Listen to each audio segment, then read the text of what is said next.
2020 was supposed to be a very large growth year for us, launching us into significant revenue generation. First week in March, we brought our entire sales team in to really focus on how incredible 2020 was going to be and how we were really going to leverage ourselves to take advantage of those opportunities. Since we do serve such a wide range of customers in different industries, we have to be well versed on what happens across all industries, whether it's oil out of Houston or hospitality here out of San Antonio. One of the biggest threats to our organization is looking at our vendors and where they're positioned on both coast and south. In Hawaii, where there's volcanoes, they're Florida, where they're getting hit with hurricanes, or they're in California, where they have wildfires and earthquakes. We're monitoring weather patterns and know that when something's brewing, we gotta act quick.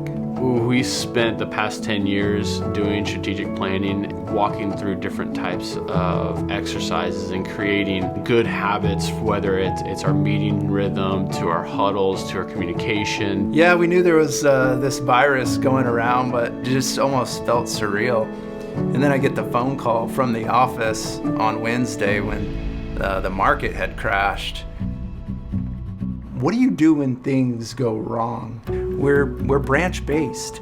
We're very process-oriented, and so we monitor and measure everything. And although we have a list of threats that we monitor on a weekly and quarterly basis, this was one that wasn't on that list. We had started doing strategic planning and really focusing on improving our processes and getting outside of just what we'd always done. We realized what got us there wasn't going to get us where we want to go.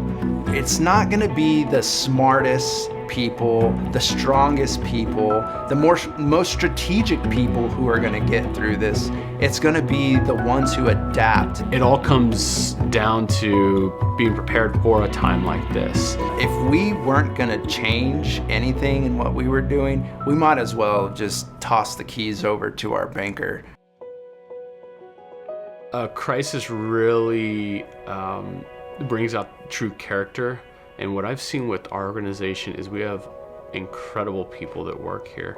Things are unclear, and truthfully, I have no idea what kind of impact this is going to have on our organization, but what I promised them is that they would hear from me on a daily basis the absolute truth, and whether that be good, bad, or ugly, they were going to know from a metric standpoint what it was that was going on. It's trust. It's all about trust, and it's one of those things that can't be built when the crisis hits. I was hearing exactly what was going on in another market 300 miles away that I could then communicate to the company about what it was that we were hearing, but then we could start to create a better picture of what was going on and craft the plan on what it was that we were going to do in light of that. I think it's different for each person, but what we have heard God tell us is go on the offensive. We've walked into this with people being our number one priority and ensuring that no matter what happens, we're going to do everything we possibly can to retain our people, whether it's at a low margin or no margin.